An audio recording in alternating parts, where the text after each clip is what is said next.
అది నాకు తెలియజెప్పమను. అందుకు ఆమె, నీ దాసురాలైన నా ఇంట్లో నూనె కుండ ఒకటి ఉన్నది, అది తప్ప మరేమీ. స్తోత్రం, హల్లెలూయా. పరిశుద్ధుడా యేసు నాయన, ఈ గృహంలో తండ్రి నాయన నూనె కుండ ఉందో లేదో నీకే తెలుసు ప్రభా. నాయన ఈ గృహంలో మీరు ప్రవేశించినప్పుడు తండ్రి, ప్రతి గృహంలో నూనె కుండ అనేది నాయన ఉండడుకు కృప చూపుతున్న విధానాన్ని బట్టి స్తోత్రాలు చెల్లిస్తూ, నాయన మీరు ఏర్పాటు చేసుకుని ఈ కొరికలో దిగి వచ్చి మాట్లాడమని, సహాయం చేయమని, కృప చూపమని యేసయ్య నామములో ప్రార్థించి వేడుకొనుచున్నాము తండ్రి, ఆమేన్. హల్లెలూయా. మరి గృహంలో ఏమి ఉండాలి, అసలు మన ఇంట్లో ఏమి ఉండాలి? ఆ నూనె కుండ అనేది ఉన్నదా లేదా అనేది ఒకసారి మనం పరిశీలించుకోవాలి. మరి ఇక్కడ ఒక స్త్రీ వచ్చి, నా ఇంట్లో ఏమీ లేదయ్యా, మరి నీ దాసుని యొక్క ఇంట్లో చాలా కరువులో ఉన్నాం, ఇబ్బందుల్లో ఉన్నాం, ఇరుకుల్లో ఉన్నాం, కాస్త సహాయం చేయమంటే ఎలీషా గారు అన్నాడు, అమ్మ నీ వద్ద ఏమున్నది అని చెప్పి అడిగితే, ఒక నూనె కొండ మాత్రమే ఉందని చెప్పింది. అంటే నీ ఇంట్లో ప్రార్థన అనేది ఉన్నదా లేదా? ప్రార్థనా జీవితం అనేది నీ గృహంలో కలిగి ఉన్నావా లేదా? ప్రార్థనా జీవితం కలిగి ఉంటే మరి ఆయనకు అసాధ్యమైనది ఏది కూడా లేదు, సమస్తము కూడా సాధ్యమే.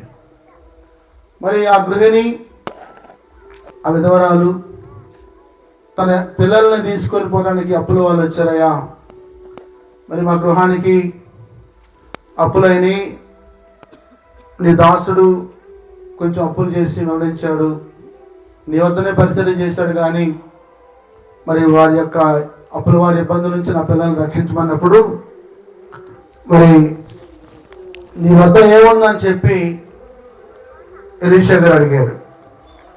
ఈ రాత్రి ప్రభు మిమ్మల్ని కూడా అడుగుతా ఉన్నాడు, మీ వద్ద ఏమున్నది? ఫస్ట్ మీ ఇంట్లో ఏమున్నది? ప్రార్థన ఉన్నదా? నూనె కొండ ఉన్నదా? స్తుతియాగం ఉందా?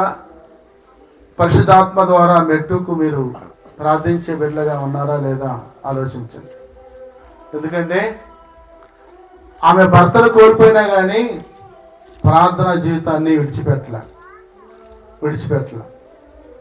కాబట్టి ఆ గృహానికి దేవుడు దీవించే ముందు నీకున్న కొద్ది దాన్ని నేను ఆశీర్వదిస్తా అంటాడు. మొన్న ఒక దైవజనుడు నాతో అంటున్నాడు, అన్న కొన్ని అప్పులైనవి, అందుకే నేను ఈ మేక పిల్లలు మేపుకున్నాను అని చెప్పాను. అంటే వాటి ద్వారా దేవుడు దీవిస్తారని చెప్పే ఆశ. ఎందుకంటే మన దగ్గర ఏదో ఒకటి ఉండాలి. ఫస్ట్ నీ పిల్లల ద్వారానో, లేకపోతే నీకున్న పొలం ద్వారానో, పశువుల ద్వారానో, మరి ఏదో ఒకటి నీకు ఆశగా ఉంటే ఆశపడ్డ ప్రాణాన్ని తృప్తిపరిచే దేవుడు. స్తోత్రం, హల్లెలూయా. ఆమె నా గాడికి వచ్చింది, ఆమె పేరు రెబ్కా. అన్న మాకు ఇబ్రహీంపట్నంలో ప్రభుత్వం వాళ్ళిద్దరికి అక్కడ ఉన్న స్థలం ఇచ్చారు, మాకు ఒక 3 సెంట్లు స్థలం ఉంది. ఆ స్థలం అమ్ముడుపోతే మందిరాన్ని కానుకిస్తానన్న, ప్రార్థన చేయండి మాకు. అది మేము ఇప్పుడు వచ్చి కొత్తపాలెం ఉంటున్నాము, మాకు అప్పులు ఉన్నాయి, ఇంకా తప్ప నుంచి మాకు ఆధారం ఏది లేదని చెప్పి ప్రార్థన అవసరాన్ని కోరింది. సరే తల్లి, ఎంత అప్పులు ఉన్నాయమ్మంటే ఉన్నారు, 3 లక్షల దాకా అప్పులు ఉన్నాయన్నా అని చెప్పున్నాను. సరే అమ్మ ప్రార్థన చేద్దామని చెప్పి మరి అనుకోకుండా దేవుడు ప్రార్థన చేస్తే ఆ నూనె ద్వారా ఆ స్థలం 3,50,000 అమ్ముడిపోయింది. స్తోత్రం, హల్లెలూయా. అంటే నీకున్న దాన్నే దేవుడు దీవించడం కోసం సిద్ధంగా ఉన్నాడు. నాకు అది కావాలి, ఇది కావాలి, నా ఇంట్లోకి మరి వెండి కావాలి, బంగారం కావాలి, ధనం కానీ, ధాన్యం కానీ అని చెప్పి నువ్వు కోరుకో. మాకు ఫస్ట్ నీ ఇంట్లో ఏమున్నది? ప్రార్థన ఉన్నదా లేదా? నీకున్న ఆ ఆస్తి కావచ్చు, పశువు కావచ్చు, లేకపోతే పిల్లలు కావచ్చు, వారి ద్వారా నీ కుటుంబానికి ఆశీర్వాదం రావాలి ఇలాంటి డేస్లో. అంటే నీ ప్రార్థన అనేది నీ పరిస్థితుల్ని మార్చివేయాలి. నువ్వు సమీపాన ఉండి ఆలకిస్తున్నావు, మరి దూరాన ఉండి ఆలకించే వాళ్ళు కూడా ఉన్నారు. వాళ్ళందరూ కూడా దేవుని యొక్క వాక్యాన్ని కృపను పొందుకోవాలంటే నీ గృహంలో ఏముండాలంటే ప్రార్థనకుండా ఉండాలి. మరి ఆ విధవరాలు ప్రార్థనకుండా మరి ఆ జీవితం ఉండబట్టే పిల్లలు పెట్టుకుని ఏడ్చి ప్రలాపించి ప్రార్థన చేసి ఉంటుంది. అయ్యా నా గృహాన్ని రక్షించు, అయ్యా నా పిల్లల్ని రక్షించిన ఆయన, ఈ పిల్లలిద్దరిని అప్పుల వాళ్ళు తీసుకోకుండా కాపాడాయి అని చెప్పి ఏం చేయాలో అర్థం కాక ఎలీషా పాస్టర్ దగ్గరికి వచ్చి ప్రార్థన అవసరాన్ని కోరింది. ఆయన అంటే నన్ను ఏం చేయమంటావమ్మా, మీ భర్త అప్పు చేసి చనిపోతే నేనేం చేశాను అని చెప్పి ఫస్ట్ అన్నాడు. ఫస్ట్ అని తర్వాత అన్నాడు నీ గృహంలో ఏమున్నదమ్మా అని అడిగాడు. అప్పుడు ఆమె కాస్త నూనె తప్పనిచ్చి ఇంకేమీ లేదని చెప్పి, ఇక అప్పుడు ఆయన అన్నాడు, అమ్మ నీ గృహంలో ఉన్న పాత్రలన్నింటిలో నీ ఇరుగువారి పొరుగు గృహాల్లో ఉన్న పాత్రలను తెచ్చి ఎరువుకి పెట్టుకొని లోనికి పెట్టుకొని ఆ పాత్రలన్నింటిలో నూనె వేసి తలుపు వేసుకొని ప్రార్థన చేయమని చెప్పారు. స్తోత్రం, హల్లెలూయా. రాత్రి ప్రభు నీతో మాట్లాడుతూ ఉన్నాడు. నీ పిల్లల కోసం, నీ కోసం, నీ కుటుంబం కోసం, నీ సంఘం కోసం, నీ కాపరి కోసం నువ్వు ఏకూజాములు లేచి ప్రార్థన చేస్తున్నావా లేదో ఒకసారి గమనించాలి. గమనిస్తే నీకు ప్రతి అవసరాన్ని అక్కడనే దేవుడు తీర్చే దేవుడు, విడిచిపెట్టేవాడు కాదు, అన్యాయస్తుడు కాదు. మరి ఇంకో మాట అన్నాడు దేవుడు, నీ గృహంలో ఏముండాలంటే లూకా సువార్త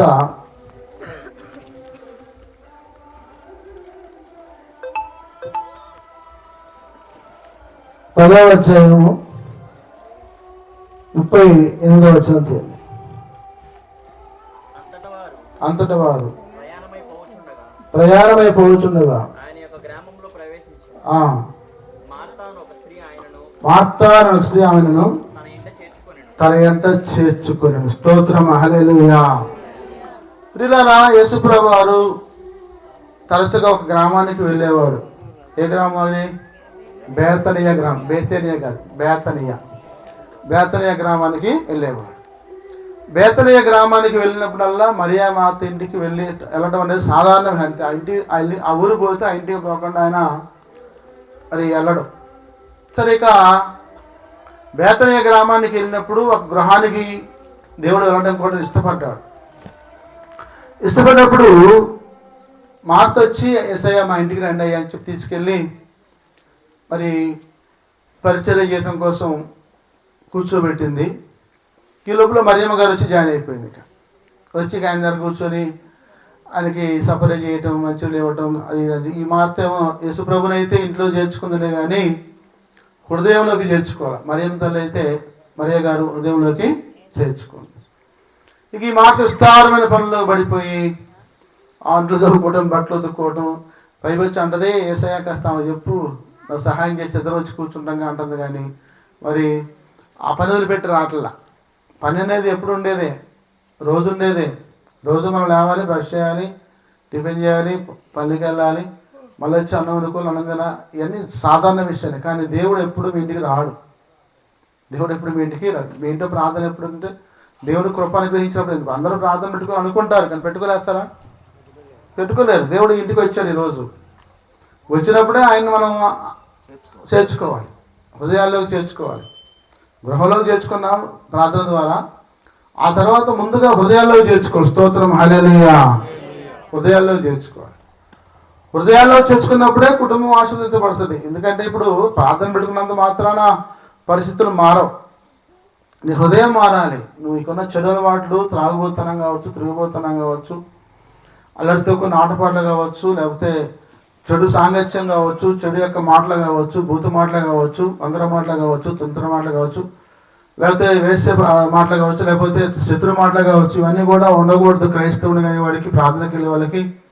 మరి యేసు ప్రభుని హృదయంలో చేర్చుకొని ప్రభు మాటలు, ప్రభు వాక్యం, ప్రభు యొక్క ప్రార్థన ఎప్పుడు ఒకే విధంగా ఉండాలి. కానీ లోకపరమైన మాటలు నోట్లోకి వచ్చి వదలబొద్దుగా మాట్లాడే వ్యక్తిగా ఉండకూడదు అంటాడు దేవుడు. అందుకే మరియా దేవుని చేర్చుకొని ఆయన సేవలో ఉండి ఆయన అన్నాడు, మార్త పాటు కంటే మరియ పాటు గొప్పదన్నాడు. స్తోత్రం, హల్లెలూయా. నువ్వు చేసే పాటు పని కంటే కూడా మరియ చేసే పని గొప్పదమ్మా.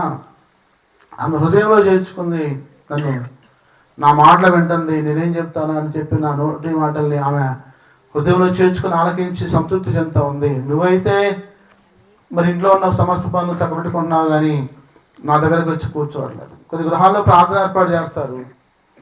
ఆ పిల్లోడు ఇంట్లో ఉండడు, వాడు ఎటో పోయి కూర్చొని ఆనకెత్తా ఉంటాడు, లేకపోతే ఎక్కడో కూర్చొని వాడు ఎంజాయ్ చేస్తూ ఉంటాడు. కానీ ఇంట్లో ప్రార్థన జరుగుతూ ఉంటుంది. వాడు వచ్చిన దాకా కూడా ఇలా గుండెల్లో లబా డబా లబా డబా డబా ఆడుతూ ఉంటాడు. ఏమవుతుందో ఏం చేస్తారో ఏందో అనే భయం. పిల్లల విషయంలో తల్లిదండ్రులు పడే బాధ వల్ల ఎలా ఉందంటే, వాడి ఇంటికి వచ్చిన దాకా కూడా అది నిద్రపోని పరిస్థితి, ఏ టైంకి వస్తారో ఏందో చెప్పలేని పరిస్థితి. మరి తల్లిదండ్రుల యొక్క బాధ, కని పెంచి పోషించి వారిని చిన్నప్పటి నుంచి ఎంతో గర్వంగా పెంచుకునే బిడ్డ మాట వినకపోతే వాళ్ళు పడే వేదన, దుఃఖం వర్ణాతీతం. అది మనం కూడా మన పిల్లలకు మాదిరికరంగా ప్రార్థన యోధులుగా మారి జీవించి వాళ్ళని ప్రార్థన చేసి మార్చుకోవాలి. కానీ వాళ్ళ కొట్టి తిట్టి చెప్పే రోజులు పోయినాయి. కాబట్టి క్రమంగా దేవుని యొక్క ప్రేమకి ఆకర్షింపజేసి వాళ్ళని మనం మార్చాలి. దేవుడు కూడా అంటున్నాడు, ఇవాళ నీ గృహంలోకి యేసు ప్రభు రావాలి. మరి మరియమాత గృహంలోకి యేసు ప్రభు వచ్చి కూర్చొని ఆయన కొన్ని మాట్లాడుతూ ఉన్నాడు. ఈ రాత్రి మన ఇజ్రాయేల్ గారి గృహంలో కూడా దేవుడు వచ్చి మరి తన దైవజనుల ద్వారా మాట్లాడుతూ ఉన్నాడు. అలాగే ప్రియులారా చూడండి, మరి 1 కొరింథీ పత్రిక 16వ అధ్యాయము 19వ వచనం తీయండి. ఆసియాలోని సంఘముల వారు మీకు వందనములు చెప్పుచున్నారు. అకుల ప్రిస్కిల్ల అనువారును వారి నటును సంఘమును ప్రభునందు మీకు అనేక వందనములు చెప్పుచున్నారు. స్తోత్రం, హల్లెలూయా. ఇప్పుడు సంఘము కూడుకొని ప్రార్థన చేస్తూ ఉంది. సంఘం కూడుకొని ప్రార్థన చేస్తూ వాళ్ళు ఏం చేస్తారంటే, స్త్రీలకి వందనాలు చెప్పుకుంటున్నారు, పురుషులకు వందనాలు చెప్పుకుంటున్నారు, అందరికి వందనాలు చెప్పుకొని దేవుని యొక్క ప్రేమను కనపరుస్తున్నారు. స్తోత్రం, హల్లెలూయా. అంటే అకుల ప్రిస్కిల్ల ఈ ప్రార్థన ద్వారా, సంఘ ప్రార్థన ద్వారా దేవుని మహింపరుస్తున్నారు. ఇది కూడా సంఘ ప్రార్థనే. లెంట్ డేస్లో యేసు ప్రభు వారిని చేర్చుకొని ఈ గృహంలో మరి సహోదరుడు మరి దేవుని యొక్క ఆత్మను బట్టి, ప్రేమను బట్టి మనందరితోటి మరి పాలు పంచుకోవాలని చెప్పి ఆశపడి రాత్రి నుంచి పాపం చెప్తానే ఉన్నాడు. రాత్రి వచ్చాడు, పాపం పొద్దున వచ్చాడు, ఇందాక కూడా వచ్చాడు. స్తోత్రం, హల్లెలూయా. అంటే సంఘ ప్రార్థన పరిస్థితుల్ని సంఘ ప్రార్థన పరిస్థితుల్ని మార్చివేస్తారు. అలాగే ఇక్కడ కొలసీ పత్రిక 4వ అధ్యాయము 15వ వచనం కూడా చూడండి ఒకసారి. కొలసీ 4:15. కొలసీ 4:15.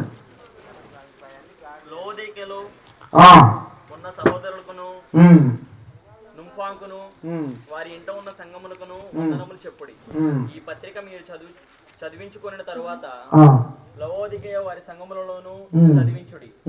లవోదికయకు వ్రాసి పంపిన పత్రికను మీరు చదివించుకొనుడి. మరియు ప్రభునందు నీకు అప్పగింపబడిన పరిచర్య నెరవేర్చుటకు దాన్ని గురించి జాగ్రత్త పడమని ఆక్షిప్తుతో చెప్పుడి. ఇక్కడ వాక్యం మాట్లాడుతూ ఉంది. కొలసీయులకు రాసిన పత్రిక 4వ అధ్యాయం 15వ వచనంలో సంఘము సభ్యులతోటి వందనాలు చెప్పుకోవడం అనేది వాళ్ళ చాలా మంది బిడియపడే పరిస్థితి వచ్చింది. ఎందుకంటే ప్రార్థనకు పోయే వాళ్ళకి పోని వాళ్ళకి తేడా అనేది కనపడటం లేదు. ఎందుకంటే ఈ ప్రవర్తన ద్వారా, మాట ద్వారా, నీ యొక్క మరి విధానం ద్వారా ఇతరులను ఆకర్షింపజేసి ప్రభుత్వం తిప్పాలని చెప్పి వాక్యం మాట్లాడుతూ ఉంది. ఎందుకంటే సంఘ ప్రార్థన సరిహద్దుల్ని విశాలపరుస్తుంది. స్తోత్రం, హల్లెలూయా. సంఘ ప్రార్థన సరిహద్దుల్ని విశాలపరుస్తుంది. సంఘం మొత్తం కూడి ప్రార్థన చేసింది. పేతురు గారి యొక్క సంఖ్యలు విడిపోయాయి. రాత్రి సంఘం మొత్తం కూడి ప్రార్థన చేస్తే ఈ గృహంలో ఉన్న సంఖ్యలు అంటే ఏ బాధలున్నా, ఏ ఇబ్బందులున్నా, ఎదురున్నా కానీ విడిపోతాయి. మనందరం ఈ గృహం కోసం ప్రార్థన చేయాలి. రత్నకుమారి కోసము, ఇజ్రాయిల్ కోసము, సంతోష్ కోసము, అల్లుగారి కోసము, కుటుంబం కోసం కూడా ప్రార్థన, కూతురు కోసం ప్రార్థన చేయాలి. అదే ప్రభు మాట్లాడుతున్నాడు ఇక్కడ. యేసు ప్రభువుని చేర్చుకుంది ఒక ఆమె, ఇంటిలోకి చేర్చుకుంది. ఇంకొక ఆమె ఏమో హృదయంలోనికి చేర్చుకుంది. తర్వాత చూడండి, యోహాను సువార్త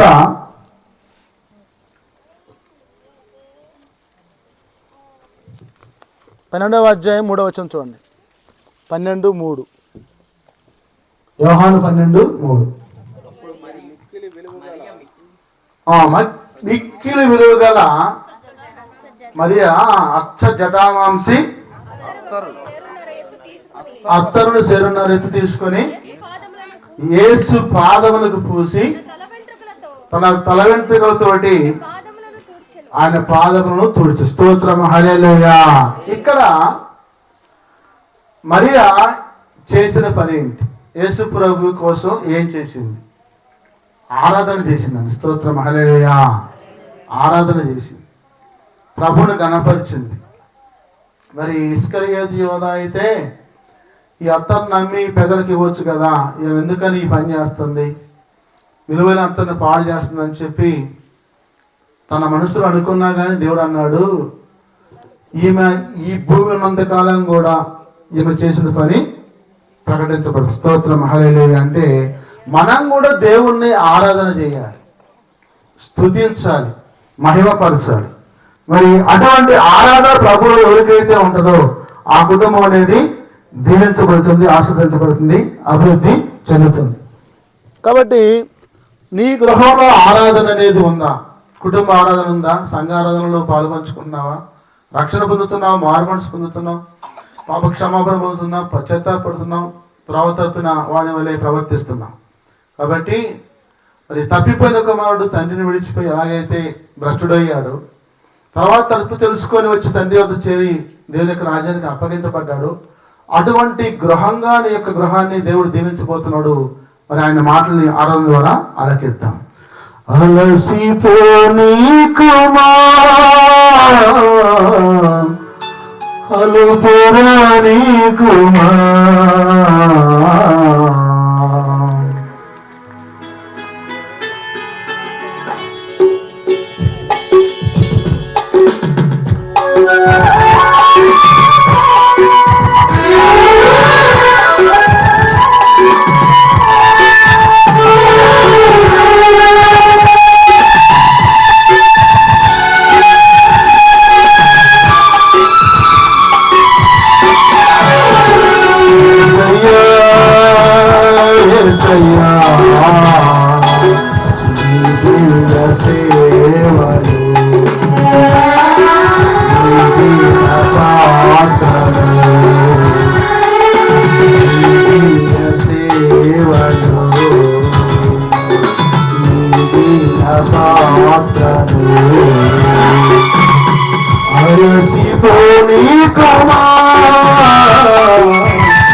ఫలములనే ఎత్తము కాని నా ప్రయాస ఫలములనే చూపినా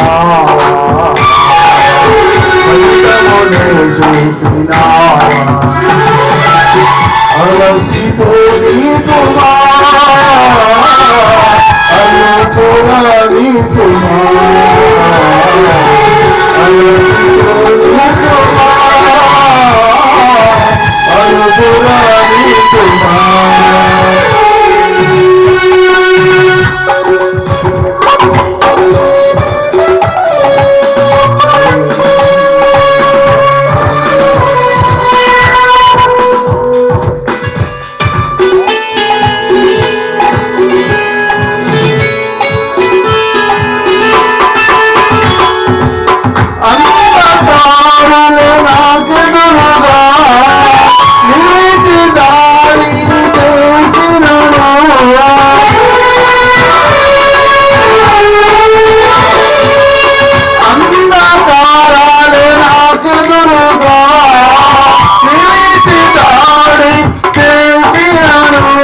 బలమునే ఇచ్చినావా చూడక ముందుకు సాగు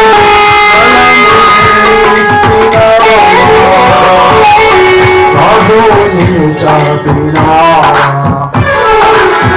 బాహుని చాపినావా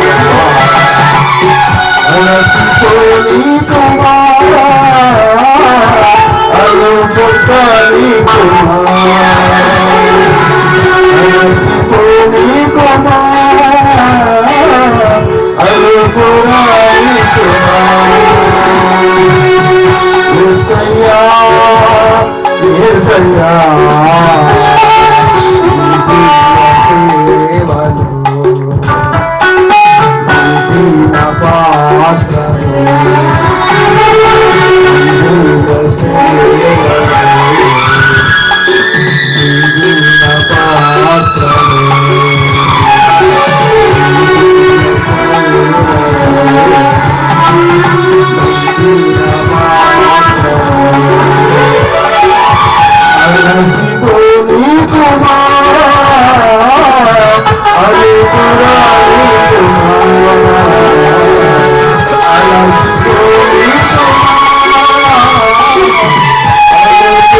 మరి ఆరాధన ఉండాలి. దేవుని నీ ఇంట్లో ఏముండాలండి?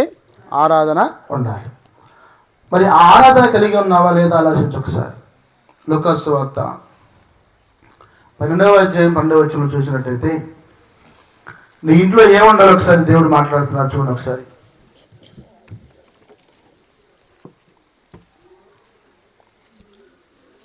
మీరేమి చెప్పవలసినది పరిశుద్ధాత్మ ఆ గడిలోనే మీకు నేర్పున నేను.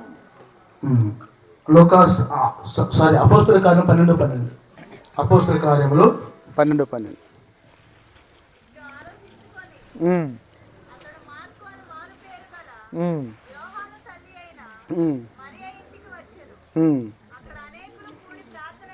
అక్కడ అనేకులు కూడి ప్రార్థన చేయుచుండేది.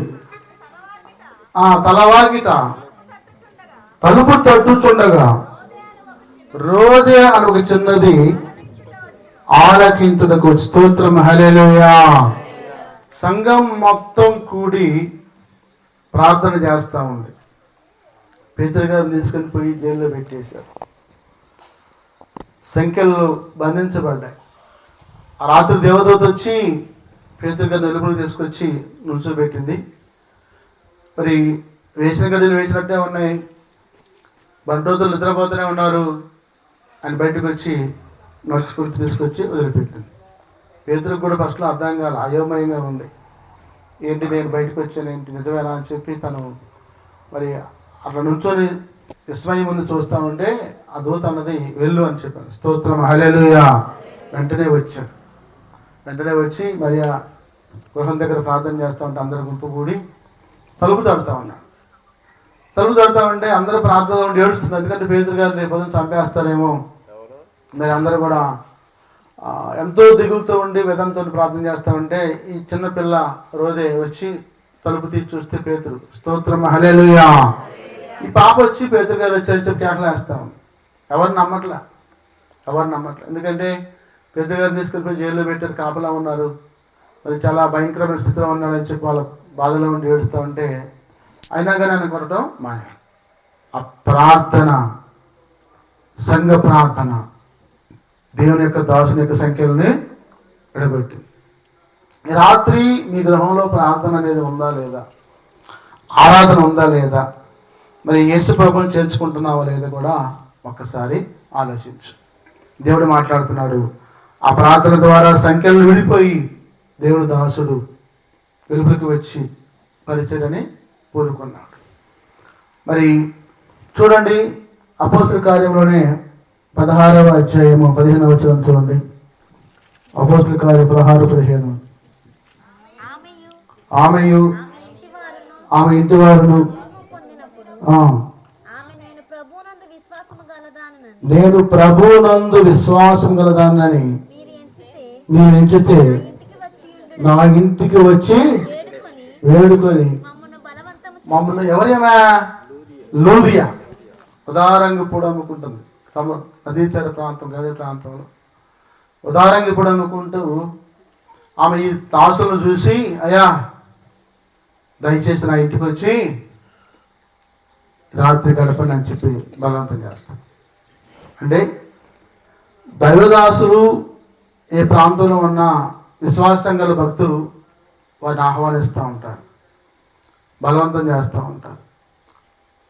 ఆమె తీరులో ఉండలేదు. నేను ఉదాహరణకు పొడముకోవచ్చు, నాకేందుకు బాధ అని చెప్పి అనుకోలేదు. దాసులను చేర్చుకోవడం కోసం ఆమె పరిచర్య చేయడానికి ఇష్టపడ్డది. ఏం చేయడానికి ఇష్టపడదామా? పరిచర్య అంటే మనకి కావాల్సిన అవసరాలు. అయ్యా కాళ్ళు వరుక్కోండి, భోజనం చేస్తారా, విశ్రాంతి తీసుకుంటారా అని చెప్పి వాళ్ళకి పరిచర్య చేసి ప్రార్థన చేసుకోవడం కోసం ఇష్టపడుతుంది. మరి రాత్రి మీరు పరిచర్య చేయడం కోసం ఇష్టపడుతున్నారు సంఘ ప్రార్థన ద్వారా. ఒక్కసారి ఆలోచించండి. పరిచర్య అంటే దాసులను చేర్చుకొని ప్రార్థన చేయించుకొని వారికి కావాల్సిన పదార్థాలు కావచ్చు, మరి ఏదన్నా మీ ఇంట్లో కూర్చోబెట్టుకొని వాళ్ళ యొక్క దేవుళ్ళు తీసుకోవడం కావచ్చు, మరి ఇంకా మీరిచ్చే ఆతిథ్యం కావచ్చు. కాబట్టి తర్వాత చూడండి, ఇక లూకా సువార్త 19వ అధ్యాయము 10వ వచనం. లూకా సువార్త 19వ అధ్యాయము 10వ వచనం 6వ మాట ఇది.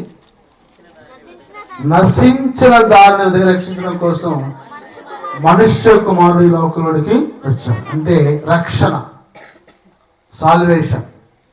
దేవుడు ఎవరైతే నశించిపోతున్నారో ఈ లోకంలో, రక్షణ లేకుండా, మారు మనసు లేకుండా, పాపక్షమాపణ లేకుండా, పశ్చాత్తాపం లేకుండా, మరి ఉదాహరణకి ఈ పాపం ఉందనుకో, అరే నీ పేరు ఏం పేరు అన్నా, నకిలి చూడతాలే నుంచో, ఏం పేరు ఈ పాప పేరు? దర్శిత. ఎవరు కూతురు నువ్వు? అంకల్పడి బలేపడ్డారు నా చిత్రయ్య. సరే, ఇప్పుడు దక్షిత నేను ఈరోజు అడుగుతున్నా, దక్షిత యేసు ప్రభువును నమ్ముకుంటావమ్మా? నమ్ముకోకపోతే నువ్వు నరకానికి పోతావు, నమ్ముకుంటే యేసు ప్రభు యొక్క పల్లవ రాజ్యానికి పోతావు అని చెప్పి అడుగుతున్నా. దక్షిత ఏముండదు చెప్పు? యేసు ప్రభు నమ్ముకుంటావా? మరి బాప్తిజం తీసుకుంటావా? వెరీ గుడ్, చదువుకుంటా. సరే, రేపేమి సంభవించదో తెలియదు. ఈరోజే దేవునికి అనుకూలమైన సమయం. ఈరోజు నువ్వు చేర్చుకొని దేవుని రాజ్యంలో నువ్వు మరి ఆ రక్షణ భాగ్యాన్ని పొందుకుంటే రేపు ఏం సంభవించినా కానీ ఆయన రాజ్యానికి వెళ్ళి మనం ఆయన సన్నిధిలో ఉంటాం. శిలువ మీద దొంగ ఉన్నాడు, అప్పటికప్పుడు ప్రభుని పశ్చాత్తాపం కోరాడు, కూర్చోరా, పశ్చాత్తాపం కోరాడు, రక్షించబడ్డాడు, రాజ్యానికి చేర్చబడ్డాడు. ఇప్పుడు చిన్నపిల్లని చెప్పి మనం వదిలే, నీకు ఏమైంది ఇప్పుడు, ఇది ఏమైందని తీసుకుని చెప్పి అనబాకండి, తొందర ఏమన్నా చెప్పి అనబాకండి, ముడిపోయిందా తడిపోయిందా అనబాకండి. కాబట్టి అట్లాంటి మాటలొద్దు. ఎప్పుడంటే ఏ సమయంలో ఏం సంభవించద్దో కూడా తెలియదు. చిన్నపిల్లలైనా ముసలివారైనా రక్షణ అనేది ఇదే మిక్కిలి అనుకూల సమయం. ఎవరైతే నిర్లక్ష్యం చేస్తారో వారికి శిక్ష అనేది తప్పదు. కాబట్టి మరి ఈ శబ్ద యంత్రం ద్వారా వినేవాళ్ళు కూడా దూరాన ఉన్న వాళ్ళు కూడా, సమీపాన ఉన్న వాళ్ళు కూడా రక్షణ లేకుండా ఉంటే ఈ లెంట డేస్లో తీర్మానం చేసుకొని రక్షణ తీసుకోవడం కోసం తీర్మానాన్ని ప్రభుకి అప్పగించుకోండి. స్తోత్రం, హల్లెలూయా. కాబట్టి చిన్నపిల్లలు కావచ్చు, పెద్దవారు కావచ్చు, నశించిన దానిని వెతికి రక్షించడం కోసం మనిషి కుమారుడికి లోకంలోకి వచ్చింది. రక్షిత బాగా మాట్లాడండి. నేను రక్షించబడితే యేసయ్య రాజ్యంలో ప్రవేశిస్తాను. స్తోత్రం, హల్లెలూయా.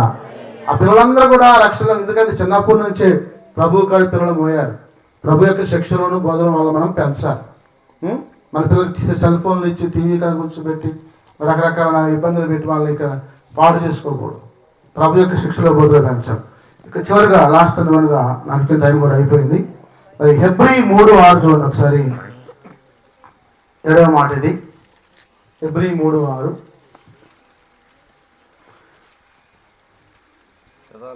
మనమే ఆయన ఇల్లు. చదువు. అయితే క్రీస్తు కుమారుడై ఉండి ఆయన ఇంటి మీద నమ్మకముగా ఉన్నాడు. ధైర్యమును, నిరీక్షణ, ఉత్సాహమును తుదమట్టుకు స్థిరముగా చేపట్టినల్లా మనమే ఆయన ఇల్లు. స్తోత్రం, హల్లెలూయా. జీవితాంతం మరణం వరకు ఎవరైతే నమ్మకంగా విశ్వాసంగా దేవుల్లో నివసిస్తూ ఉంటారో వాళ్ళే ఆయన యొక్క ఇల్లు అంట.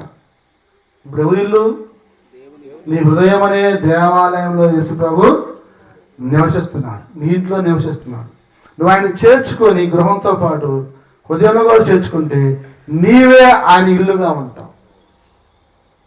మొట్టమొదటి ఏం చెప్పానంటే, మరి నీ ఇంట్లో ఏమున్నదమ్మా అని చెప్పి అడిగాడు ఆ దైవజనుడు.